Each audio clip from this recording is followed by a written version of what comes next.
Phone tapping కేసులో SIB మాజీ అధికారుల చుట్టూ ఉచ్చు బిగుస్తుంది. ఈ కేసులో దర్యాప్తు ముమ్మరం చేశారు.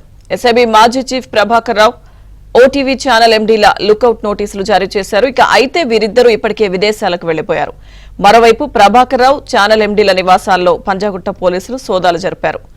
ఛానల్ ఎండీ నివాసంలో ల్యాప్టాప్లు, పెన్ డ్రైవ్లు, ట్యాబ్లను స్వాధీనం చేసుకున్నారు. ఈ కేసులో ఇప్పటికే ఇద్దరు అదనపు ఎస్పీలు భుజంగరావు, తిరుపతన్నను కూడా అరెస్టు చేశారు. ప్రైవేట్ వ్యక్తులపై ఫోన్ ట్యాపింగ్ కు పాల్పడినట్టు భుజంగరావు, తిరుపతన్న అంగీకరించారు. వీరిద్దరిని మేజిస్ట్రేట్ ఎదుట హాజరుపరిచారు.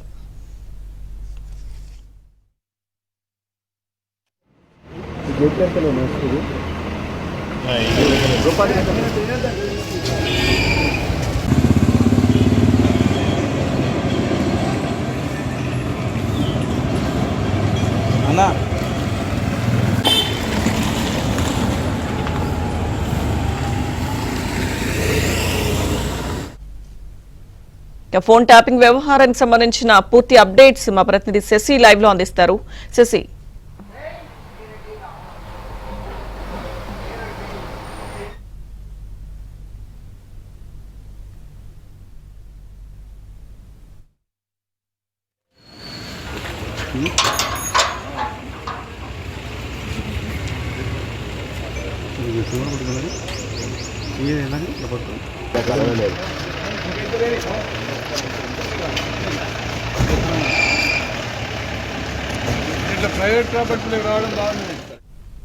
ఫోన్ ట్యాపింగ్ వ్యవహారానికి సంబంధించి ఇద్దరు అదనపు ఎస్పీలను కూడా పోలీసులు ఇప్పుడే మ్యాజిస్ట్రేట్ ముందు హాజరుపరిచారు. ఇదే అంశానికి సంబంధించిన పూర్తి సమాచారం మా ప్రతినిధి శశి మనకు లైవ్ లో అందిస్తారు.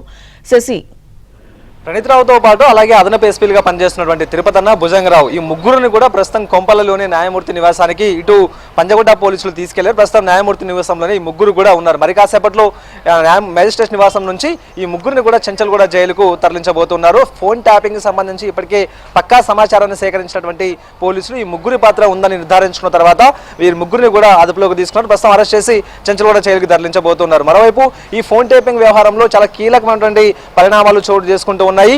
ఇప్పటికే ఎస్ఐబి మాజీల చుట్టూ ఉచ్చు బిగుస్తున్నట్టు కూడా చెప్పుకోవచ్చు. గతంలో ఎస్ఐబిలో పనిచేసినటువంటి వారందరి మీద కూడా నిఘా పెట్టినట్టుగా తెలుస్తుంది. ప్రధానంగా ఎస్ఐబి చీఫ్ ఆదేశాల మేరకే తామంతా కూడా ఈ ఫోన్ ట్యాపింగ్ వ్యవహారానికి తెరలేపినట్టుగా ప్రస్తుతం అరెస్ట్ అయినటువంటి ప్రణీత్రావుతో పాటు ఆ తర్వాత భుజంగరావు అలాగే తిరుపతన్న ముగ్గురు కూడా స్టేట్మెంట్ ఇచ్చినటువంటి నేపథ్యంలో వారిచ్చినటువంటి సమాచారం ఆధారంగానే మరోవైపు ప్రభాకర్ రావు నివాసంతో పాటు అలాగే ఒక ఛానల్ కు సంబంధించినటువంటి ఎండీ నివాసంలో కూడాను పంజగుట్ట పోలీసులు సోదాలు నిర్వహించారు. అలాగే వెస్టర్న్ డీసీపీ విజయ్ కుమార్ ఆధ్వర్యంలో 10 బృందాలు ప్రత్యేకంగా ఈ సోదాల్లో పాల్గొన్నాయి. ప్రభాకర్ రావు నివాసంతో పాటు అలాగే ఒక మీడియా సంస్థకు సంబంధించినటువంటి ఎండీ నివాసంలో కూడాను సోదాలు చేసినప్పుడు కొన్ని కీలకమైనటువంటి పత్రాలతో పాటు అలాగే ల్యాప్టాప్లను కూడా స్వాధీనం చేసుకున్నట్టుగా తెలుస్తోంది. అయితే ప్రభాకర్ రావు ఇచ్చినటువంటి ఆదేశాల అనుగుణంగానే తాము పనిచేశామంటూ కూడా చెప్పారు. ప్రధానంగా కొంతమందికి సంబంధించినటువంటి ప్రొఫైళ్లను తయారు చేసి ఆ ప్రొఫైల్ ఆధారంగానే ఫోన్ ట్యాపింగ్ లో పాల్పడినట్టుగా కూడా ఇప్పటికే స్పష్టం చేశారు. ప్రధానంగా ప్రభాకర్ రావు నివాసంలో సోదాలకు వెళ్ళినప్పుడు ఇంట్లో ఎవరు లేరు. అలాగే ఒక మీడియా సంస్థకు సంబంధించినటువంటి ఎండీ నివాసంలో సోదాలు చేసినప్పుడు ఆయన నివాసంలో 2 ల్యాప్టాప్లతో పాటు ఒక 5 ట్యాబ్లను కూడా సీజ్ చేశారు. మరోవైపు పెన్ డ్రైవ్లను కూడా స్వాధీనం చేసుకున్నారు. వీరంతా కూడా ఈ ఫోన్ ట్యాపింగ్ వ్యవహారం తమ మీదకు వస్తుందన్న భావన నేపథ్యంలో వీరంతా కూడా విదేశాలకు వెళ్ళిపోయినట్టుగా తెలుస్తుంది. ప్రభాకర్ రావు ఇప్పటికే అమెరికా వెళ్ళిపోయినట్టుగా పోలీసులు నిర్ధారించుకున్నారు.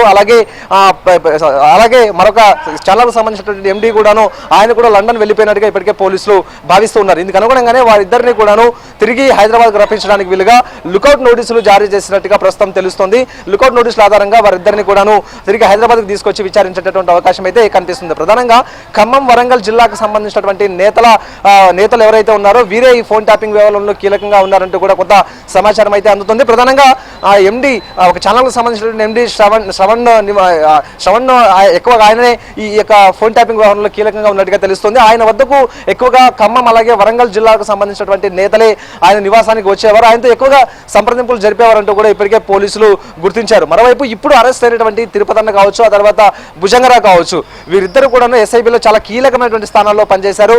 భుజంగరావు పొలిటికల్ వింగ్ లో పనిచేశారు. ప్రధానంగా ఎవరెవరు ఫోన్లు ట్యాప్ చేయాలి అన్న అంశాల గురించి పై అధికారుల ఆదేశాలు ఇస్తే ఈయన ట్యాపింగ్ వ్యవహారంలో చాలా కీలకంగా ఉన్నట్టుగా తెలుస్తుంది. ప్రధానంగా ఈ ట్యాపింగ్ వ్యవహారాన్ని అంతటినీ కూడా ప్రణీత్రావుకు అప్పగించారు. ప్రణీత్రావు ఒక ప్రత్యేకమైనటువంటి 2 గదులను ఎస్ఐబి కార్యాలయంలో ఏర్పాటు చేసుకుని ఒక 17 వరకు కూడా ప్రత్యేకంగా సిస్టమ్లను ఏర్పాటు చేసుకుని వాటి ఆధారంగానే ఈ యొక్క ఫోన్ ట్యాపింగ్ వ్యవహారానికి తెరలేపినట్టుగా తెలుస్తుంది. ఆ యొక్క గదుల్లో ఎవరిని కూడా రానివ్వకుండా కేవలం తాను తన టీం మాత్రమే పనిచేసే విధంగా ఆ యొక్క గదిని రూపొందించుకున్నట్టుగా తెలుస్తోంది. అయితే ఈ ఫోన్ ట్యాపింగ్ వ్యవహారానికి సంబంధించి అంటే ఈ పరికరాలు ఎక్కడి నుంచి తెప్పించారన్న అంశాల గురించి కూడా పోలీసులు ఇప్పటికే దర్యాప్తు చేస్తూ ఉన్నారు.